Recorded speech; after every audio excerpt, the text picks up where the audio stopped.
Good evening from Jakarta, and welcome to this special session on the built environment and construction, and specifically the role of the circular economy that it can play in furthering sustainability goals and achieving climate change goals. And today, joined by a fairly diverse panel from all corners of the world, I'll make some very brief introductions. As I said, I'm based here in Jakarta. I work for a company called Swire Pacific. And I run a property development business here in Indonesia, and also, ironically, a plastic recycling operation. I've been in Asia since 1991. I spent most of my time in China until 2013 and moved here to Indonesia. Joining me today, we have four very, very good panelists. The first is Paul Wendt Hansen, who's the environment manager of Balfour Beatty. I understand that Paul is an environmental and sustainability scientist with over 22 years of experience working in the real estate, infrastructure and construction sectors, leading sustainability and delivering environmental management. Paul, could you just give a brief introduction to Balfour Beatty? I know them from the construction side of real estate, but I think your business is a bit more diverse than that. Yeah, it most definitely is. Thanks, Ainsley. Balfour Beatty, we employ over 15,000 people worldwide. Main operating areas are a joint venture in the Asia region with Gammon, and then obviously the UK, which is where we're listed on the stock exchange, and then large operations in North America. In short, we're a construction infrastructure business with obviously investment portfolios, but mainly focused on the building commercial assets and also infrastructure. And when I say infrastructure, that's everything from roads, trains, rails, to the large power sources and energy networks that we all need. Thank you. Also joining us is Toby McCartney, who's a managing director of Mac Rebor. I'm fascinated, actually, just talking to Toby before this session started. He's actually laying roads in Indonesia.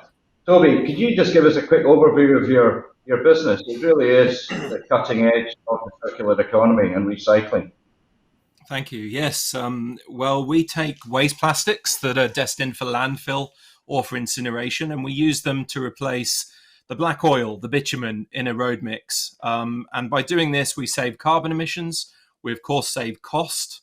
The cost of our products is less than the cost of the bitumen itself. And we enhance the roads that our plastics go into. We've got different mixes of waste plastics that we use. And we're now down, or we have roads down in 33 countries and 5 factories set up around the world to use local waste plastics in local roads. Thank you. From Italy, but actually currently in Glasgow, we have Shaheen Karim, who's a sustainability analyst at CBRE. Apologies for the pronunciation, Shaheen. Shaheen, can you just give us a little bit of an overview of what your role is at CBRE? Yes, first of all, I'm so happy to be here today. I'm the sustainability analyst of CBRE GWS today in Italy, and I recently joined the company in order to work and help both our company and our customers to implement sustainable practice in order to reach the net zero carbon emission goals and their green goals in terms of environmental sustainability. So CBRE GWS today is a division of CBRE that supports users through facility management, project management, advisory, and transition services.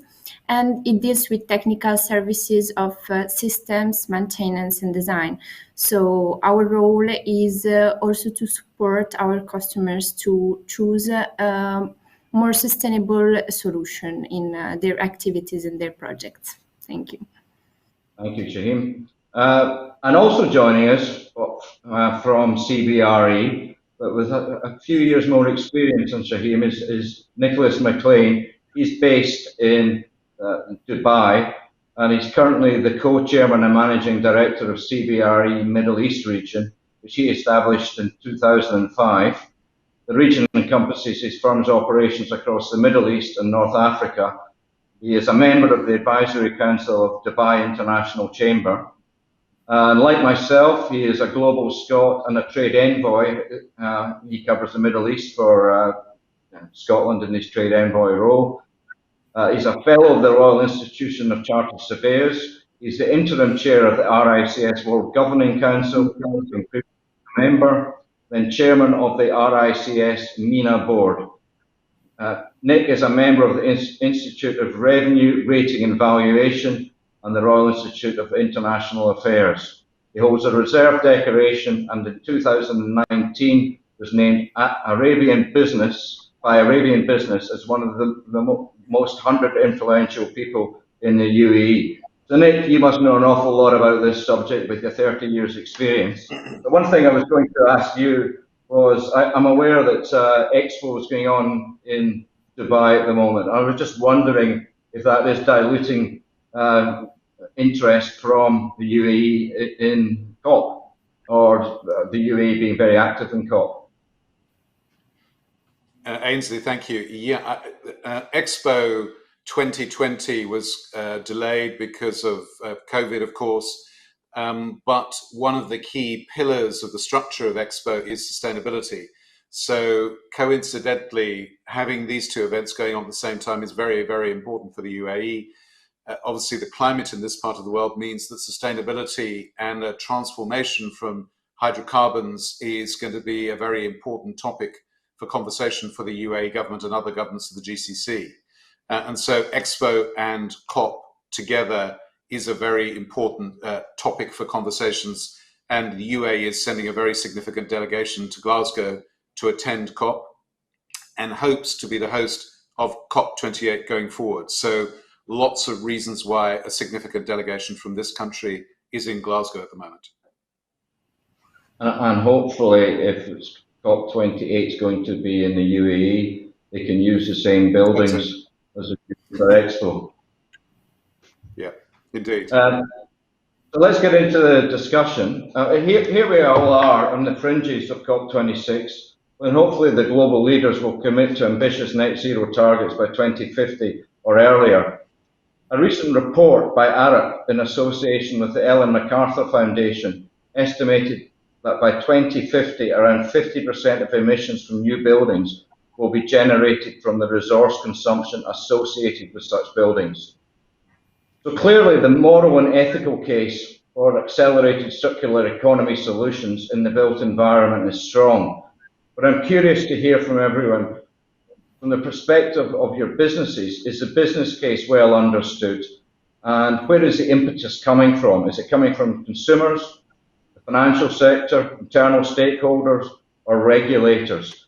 So I may pass this back to Nick, just to give an overview from the real estate sector. So for our business, a key part of our business is advising occupiers. And there are several components of that advice. And one of the key factors, a much more important factor than even a couple of years ago, has been the carbon footprint and the sustainability of a building. And we see that, and Siham's the expert, frankly, that the carbon footprint, the measurement of the carbon outlay and the power uses of building has been a critical component in a decision for a corporate occupier to go to one building or another. So, and what we see at the moment is a significant uptick, as it were, in an occupier's desire to go into an efficient building, partly for commercial reasons, partly because of ethical point, partly because of legislation, but increasingly as a result of corporate strategies. So when we show, for instance, a building to a corporate occupier, a part of the desire and reasoning for that occupier to occupy building A or B is driven by corporate governance regulations within that organization.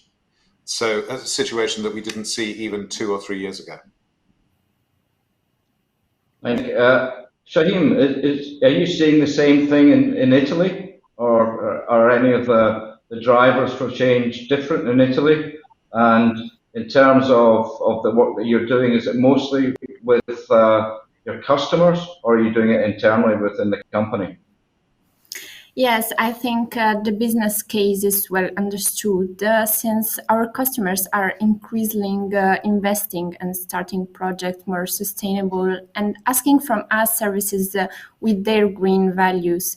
But the impetus is also coming from us as a company. So we are more and more proposing also a green solution more sustainable in terms of energy efficiency, circularity, and less consumes and resources. Thank you. Paul, also on the subject of real estate and construction, where are you seeing the main drivers from? Are your customers demanding more circularity in the design solutions? Definitely, some customers are. Obviously it's depending on which part I'm focused in the UK at the moment. I used to work globally and in Australia. I suppose what I've seen over the past 6 years is this shift driven as Nick was saying, around corporate governance, but also obviously around investment decisions and where funding's coming from. And I think just this morning, Rishi Sunak, his announcement around greening investment in the UK is a clear shift for everything. If you look at the domestic market in the UK, the Scottish government went hard on setting their targets, and that has really pushed a lot of our obviously government customers to think about their carbon and generally energy efficiency at the moment, but they're moving to whole life cycle carbon. And I'm seeing the rest of the UK obviously following through on that right now. So I suppose in short, the dialogue has seriously changed over the past 2 years. The kind of conversations I was trying to have before are now people, as you were saying, Shrim, they're actually coming to you and asking for that. And as Nick said, customers are actually got their own processes to start actually wanting this from the market. Is it fully defined yet? No, there's a lot of work to go. As an environmental scientist, you can only really do it by having digital models that allow you to look at a whole life cycle carbon, and you need to tie that into science. And I think that's going to be, one of the major shifts out of this COP around the governance of carbon reporting and how we're actually assessing true carbon emissions. So, that's my view over the past 20 years where we've got to. It's definitely starting to take pace, but there's still a lot of work and effort to be done to get to where we need to, which is making decisions on actual carbon emissions. Thank you, Paul. I think we'll get into the subject of innovation a little bit later. Toby, you're in a fascinating sector as far as I'm concerned. It's a very, very high-profile sector. I'm in a country which is the second largest contributor globally to ocean plastic pollution. Well, it's through no fault of the people of the country. It's more to do with the collection processes and the regulations. So where I sit, a lot of the impetus for plastic recycling is actually being driven by the consumers here who are now very aware. How do you see it in other parts of the world? Yeah, well, it was great to hear that from Paul, because we sell our products into Balfour Beatty in Scotland, so that's fantastic. Really, over the last 5 years, we've been testing and trialing different roads across the world. The environmental benefits that we have are clear. It's obvious. We use waste plastics to replace bitumen in an asphalt mix. But our products, because they cost less than bitumen, we've had to promote that to the asphalt manufacturers that buy the products. I think where we're going to next is working with the policymakers. Would you believe it? There is very little policy around any environmental benefit when a road is created. There's absolutely zero standard for when a road's made that goes into any environmental carbon emission reducing part of that road mix. So that has to change, I guess, and that really comes from the policymakers that then pass it down to the buyers of our product, the asphalt manufacturers and the contractors. It hasn't been there until now, but one of the things that isn't spoken about with regards to roads and the making of roads is that actually roads can be recycled. But because there isn't a policy to say that roads must be recycled, it gets very little emphasis. We call it RAP, but under a road can be planed back up and recycled and put back down.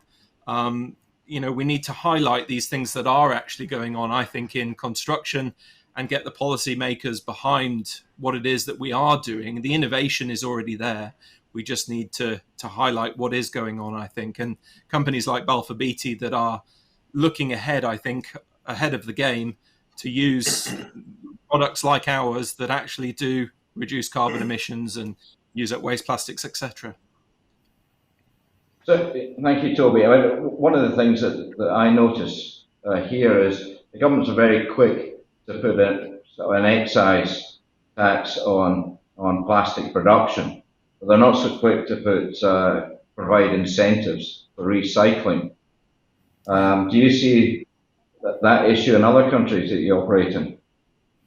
I think it was it Boris that said recycling of plastics doesn't work.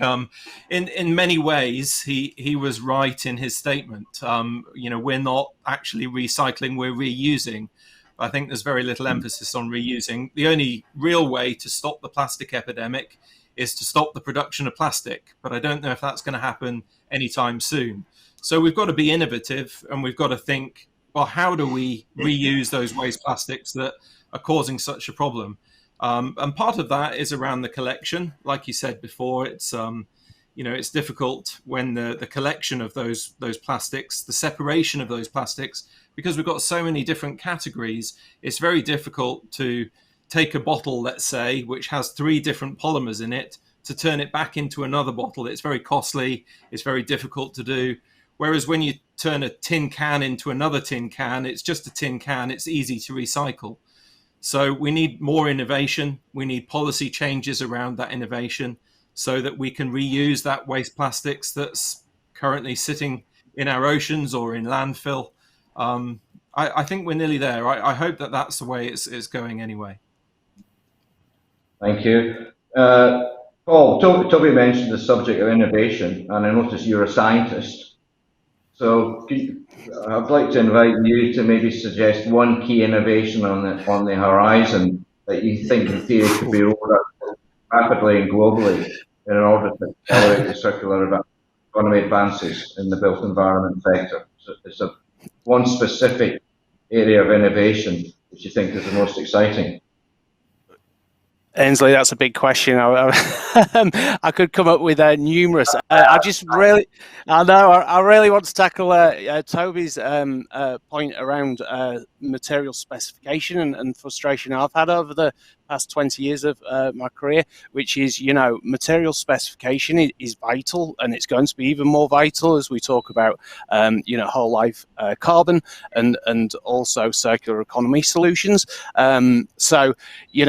If there's one innovation for me is, I could think of numerous. I'm here at our yard in Shotts, and we've got so much, renewable energy kit out there, from big diggers to vans to whatever. It's amazing. It's mind blowing what is coming down. I think there is a lot there. But for me, the big one goes into the decision making process, which brings CBRE, Toby with his material specifications, ourselves as a tier 1 contractor, is around the embracing of digital models.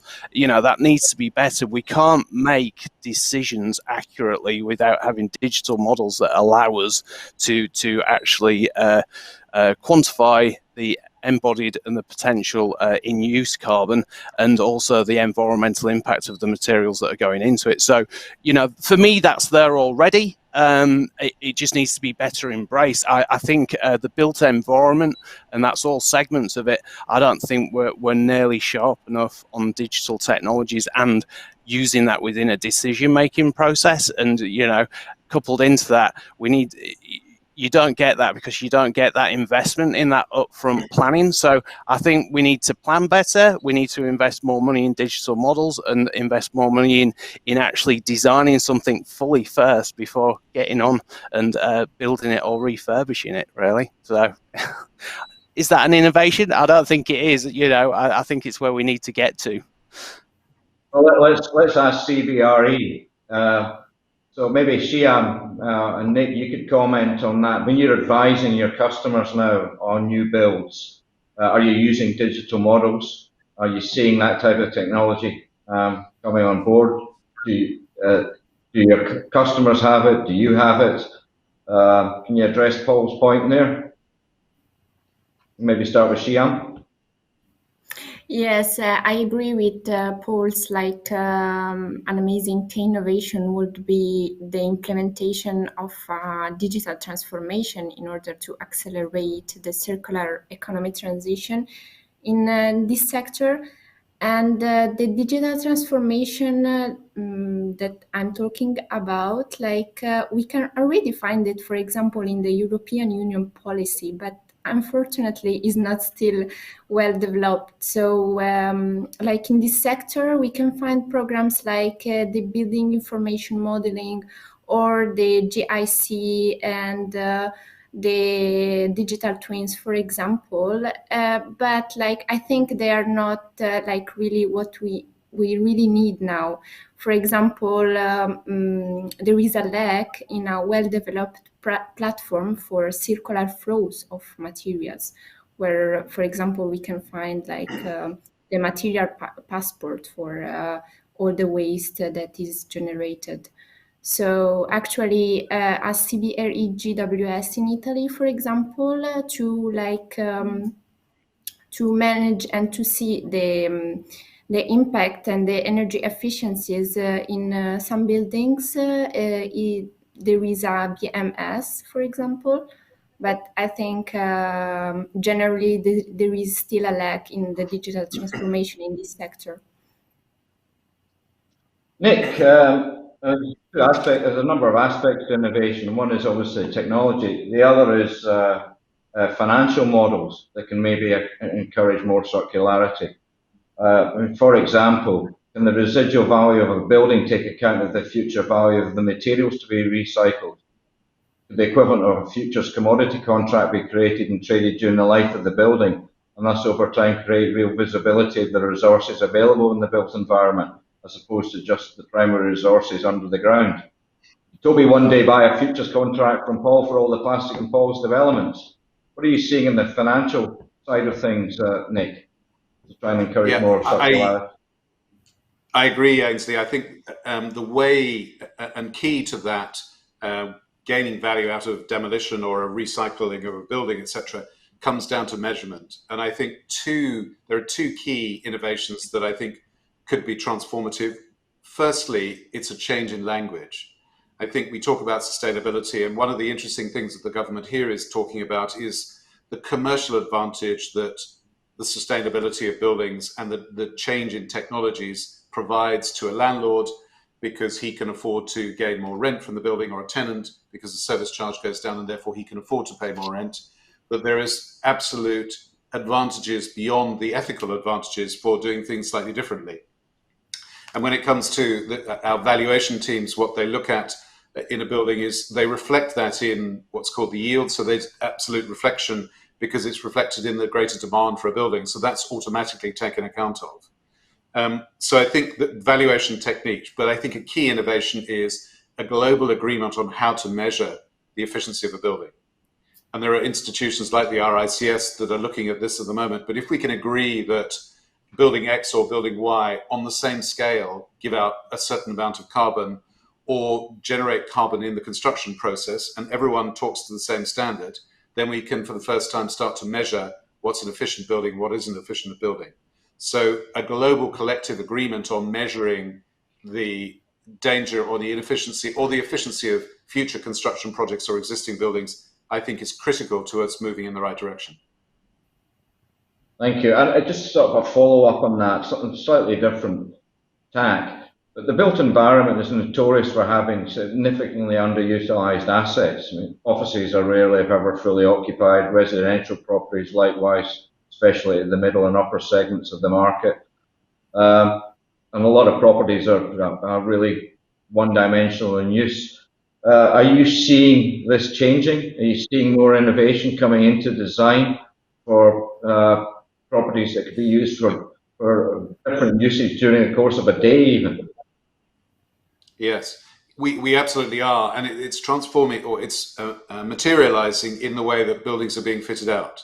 So if you look at some of the instructions that our project management team have at the moment, then the way they would have potentially fitted out office space 2 years ago is in many cases fundamentally different to the way it's done now. And I think lockdown and COVID has given a realization to occupiers that we spend quite a large part of our lives in my office here today. So it needs to be fitted differently, or homes do too. So it will be a long path to transfer the design of offices or homes, for instance, completely. But we can get onto that path by changing the fit out of a building to make them more socially important, life varying, as it were, not just serried rows of desks. So we're on that path of transformation to re-equip offices which are already here. And I suspect the next change will be the designs of buildings will change fundamentally as well going forward. Yeah, it's interesting. I'm sitting here in a sales gallery for one of our projects, and the brief I gave the interior designer was typically people just have X number of bedrooms in an apartment and convert one of the bedrooms to an office. I've given them the brief to design one of the areas as an office and see if it could be converted to a bedroom. And it's actually quite a different thought process, and it generates quite a lot of interesting ideas. So I think I agree with you. The people on the design side are really going to have to be more innovative going forward. I mentioned before I'm here in Indonesia, and the other side of Indonesia for me is one of the largest copper mines on the planet. We also have huge nickel resources. Further south from me in Australia, most of the tycoons have made their fortunes in mining, particularly iron ore, supply the steel sector. China has a near monopoly in rare earth metals using computer chips, the heartbeat of building management systems. The demand for natural resources continues to grow, and certainly in this part of the world, what we're seeing is, along with that, that demand is leading to more geopolitical tensions. I know some of you have met a number of world leaders, prime ministers, and what have you. In your opinion, are the world leaders really cognizant of the wider benefits of the circular economy?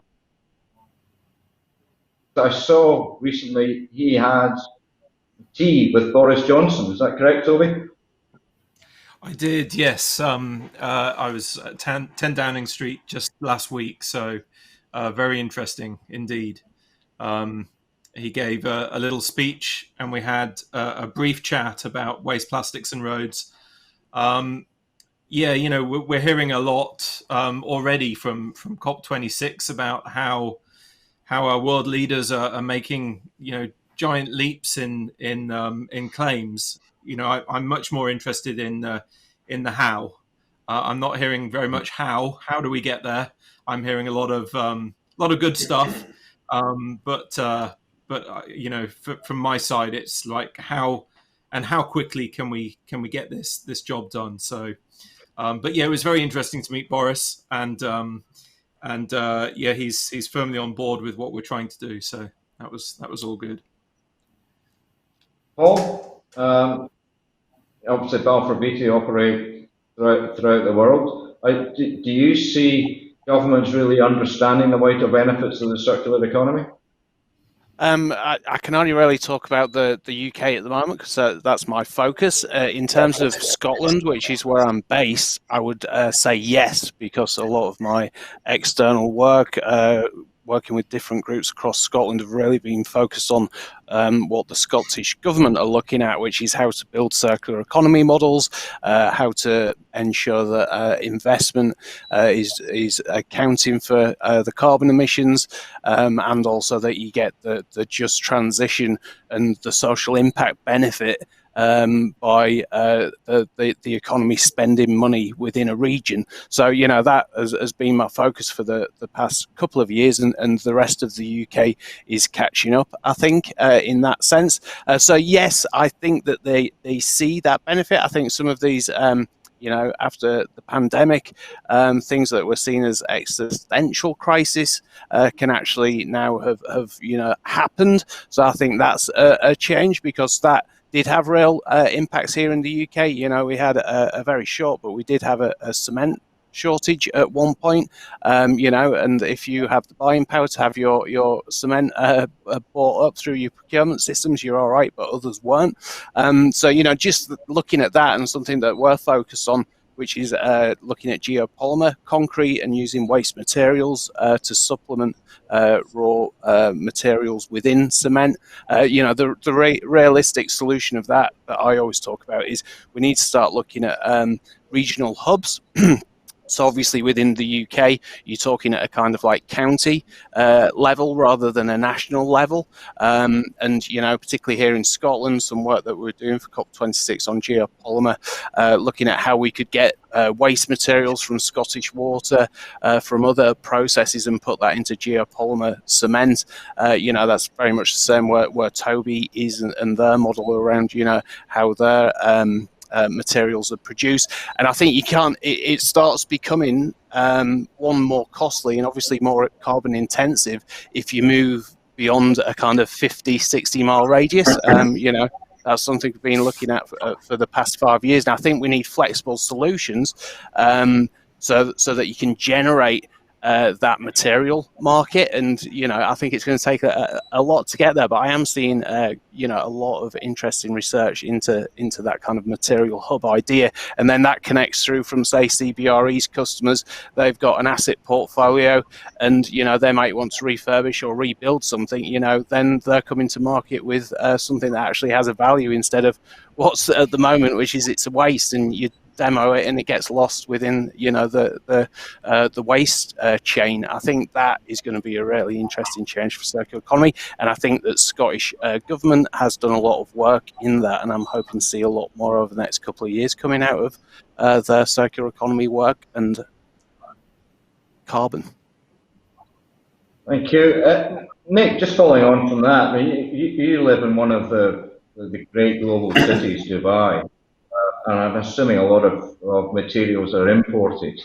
The UAE government, is it fully on board with the wider benefits of the circular economy? Are there incentives available to developers there? Yes. So the government of this country has agreed to carbon neutrality net zero by 2050. Which is a very ambitious plan given the temperature and the lack of water in this country. But it understands that something has to change. And so the way that the economy is working here at the moment, where we're dependent more or less on desalinated water, desalinating a gallon of water is extremely expensive, so we have to find new technologies. I think the interesting thing and a slightly different focus here is, are we ready to go to completely sustainable levels of power generation at the moment? Or do we need to go to a transitional period? So we here have just commissioned some nuclear power stations, and we're spending quite a lot of money on blue and green hydrogen development. And the view is that the ambitions of the world can't really be undertaken without fundamentally different research into carbon capture. So the government is thinking about this carefully. It knows where it wants to get to. Obviously, hydrocarbons are an important part of the economy at the moment here. It's not just for generating power, but also GDP contributions are very significant here. But the government bravely has committed itself to be carbon neutral by 2050 and is investing significant money into the technologies I mentioned to be a center for particularly hydrogen development and technologies. So I go back to the point I made earlier. The government here is taking an interesting tack. It believes in the commercialization of sustainability. And that, it believes, is the way to get everyone on board going forward, even the skeptics. Thank you, Nick. So much talk about the technology, different approaches to sustainability. And I'm assuming that is having an impact on the human capital demands and the type of skill sets that companies are looking to secure. Paul, in terms of the built environment, what more changes in skill sets and jobs are you looking at over the next few years? How would the profile of your team in Balfour Beatty look in 5 years' time compared to now or 5 years previously? Yeah, I think you can really. We've got a lot of papers on this through our webpage, and here at our yards in Lanarkshire at Shotts, it moves from having digital surveying equipment, having as we were talking about earlier, around digital models and BIM and the different apps that you can use around design management, and then down to machine. Digitization of machine use, and that's not replacing people with the robots. That's using digital technology so that when you're excavating, you're only excavating what you need to excavate. There's a massive carbon saving within that, and there's a massive, obviously, environmental impact elimination by only doing what you need to do. And that's the same as well when you look at existing assets and getting a digital model so that you can work out how to refurbish it and repurpose it for more flexible use or different use. So that's for me, that's the changing skills. The other side of that is obviously off-site solutions and modern methods of construction, which is another thing that is quite big in the UK, quite big for home building at the moment, but we do a fair bit of that when you're able to. And I think that's the other thing, because it takes people out of a dangerous, dirty environment into more of a controlled setting where, you can ensure health and well-being of people, but also making sure it's the most productive and efficient use of materials. So I think that's the range of it. And we're fully in that space. We've got a skills shortage here in the UK because we've got so much development going on. We need to attract that next generation of construction engineers, designers to the industry, and it is vital that they see that it has moved on from it being some muddy, cold, pretty grim job, depending on what part of the world you're in, to something that actually is harnessing the new skills that they're learning within schools and using within their day-to-day life. So I think that's the big opportunity. So that's what we're focused on, particularly here with our showcase for COP26. There's so much being driven by that digital capability. Thank you. You mentioned the skills shortage. I want to ask both Shyam and Nick, from the perspective of CBRE, it's a highly competitive market now to attract a good quality workforce and the best talent. Nick, how are businesses like CBRE adapting to this and the changes required in the skill sets? And then, Shyam, what I want you to do is to comment on Nick's comments from your perspective. Why did you join CBRE? So I best be gentle then. And I think Shyam is a perfect example of where our business is going. I've been at my firm for a very long time, and it was inconceivable that we would have a person like Shyam with her skill set in the business a very short time ago. So the fact that we've got sustainability analysts and people who concentrate on the way that our clients want their buildings to be managed is a great example of where my firm is going. There's a lot of business available at the moment. CBRE is more than 100,000 people globally, and we are hungry. The recovery from COVID has meant that business is very buoyant in most places at the moment. So we need to grow our headcount, and we'll be creating more new roles like Shyam's significantly over the next few years. But I think Shyam is a great example of where my firm is going, our firm is going. And Shyam, you agree with Nick? And what did you do to join CBRE? I totally agree with Nick. And I think now young people are paying more attention also to where they are going to work. So they are willing to work with the companies that they pay attention to the sustainability. So I think, yes, in the next years, we will see the creation of new jobs like mine, but also like the other jobs will adapt to this goal. So like from design to project and engineers in general. That's great. I may ask you to mentor my son. He's studying sustainable development at the moment. So he's obviously in the right sector. Toby, I want to tackle a little bit and ask you a question. It's actually quite personal to me. For as long as I can remember, the UK and many other Western nations, US and EU, were dumping untreated plastic waste initially in China and laterally here in Southeast Asia. I have visited quite a few of the areas where this was happening, and often this waste was subsequently processed in fairly appalling conditions, and often with the use of unregulated child labour. Although I think the Berne Protocol in theory prohibits this practice, the fact it actually occurred at all really begs the question, is enough being done to encourage recycling practices and associated technology investment? I was staggered about 6 months ago to get a call from Scottish Development International to ask about our recycling of PET in Scotland.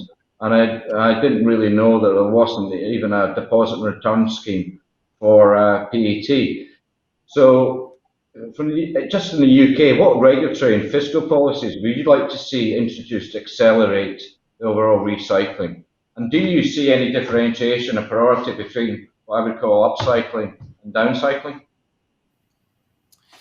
Yeah, well, it's a massive problem. No one wants the problem. That's why many send their waste plastics abroad so that they don't have to deal with it.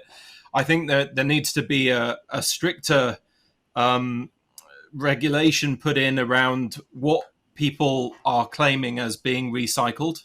It's not recycled if you're just sending it abroad. That's not what recycling means, or reusing.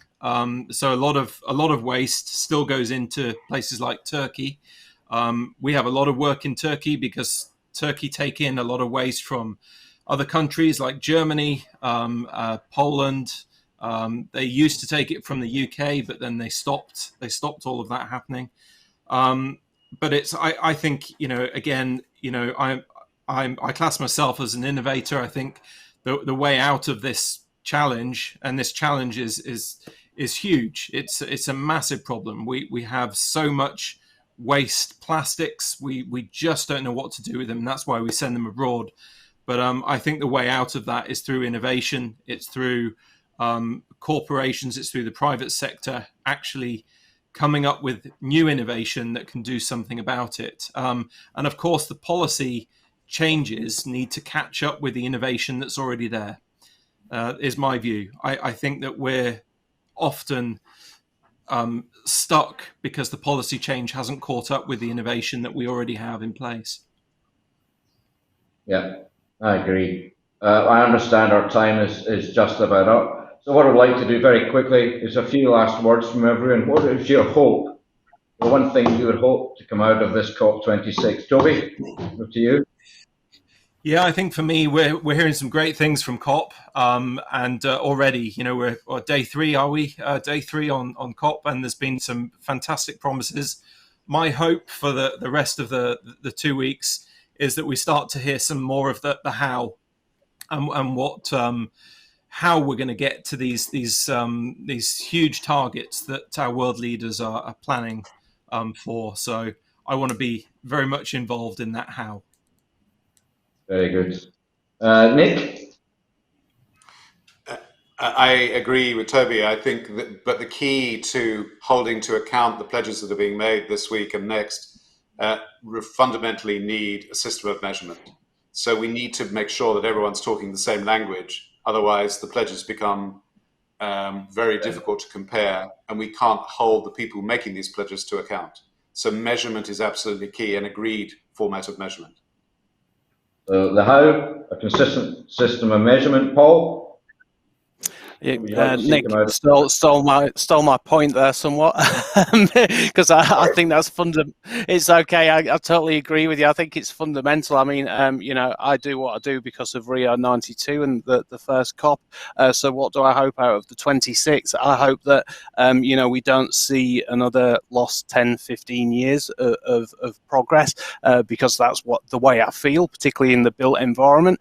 So everything that we've talked about today, I just hope that from the targets, having good measurement and all of the commitments that are in place actually enable the innovation and the progress that we need to make pretty quickly. And Siam, as the youngest member of our panel, you leave Yes, the final word. What would you like I to see agree. happen? I agree with everyone. Like, my big hope for this COP26 is a real and urgent action in order to guarantee a healthy future for everyone, like for us and for our children and for the next generations. And I hope also to see more support for low countries which have not the capability to adapt to the growing climate crisis. So hope for the best. Well, that's a very good point to end on. I'm in a country which is 17,000 islands and many of them in jeopardy. So, Paul, Toby, Siham, and Nick, I'd like to thank you very much for your contributions. It's been an excellent discussion. And let's hope that some of your wishes for COP26 materialise. I look forward to catching up with some of you in the near future. Thank you very much, and thank you to Glasgow Chamber. Thank you. Thank you. Ainsley, thanks very much. And thank you very much. That was fascinating. Our breakout panelists, thank you. And the moderators, Ainsley there and Alex. And a big thanks to both of them, not just for moderating, but for providing lots of help and support to the Chamber team. It is much appreciated. We're sure you've had interesting sessions. More to come shortly on fashion and retail and electric mobility. But that one's only for if you're here in person. Stay in the theatre at the City of Glasgow College with me if you're doing the fashion thing. If you want to attend the other electric mobility workshop, or rather the session, you head for the Smart Cities room, and that's in person only. But we're going to have a little break here. We've earned it. Grab a drink, have a stretch, and we'll see you back here at 2:15 UK time to move into those sessions. For now, thank you.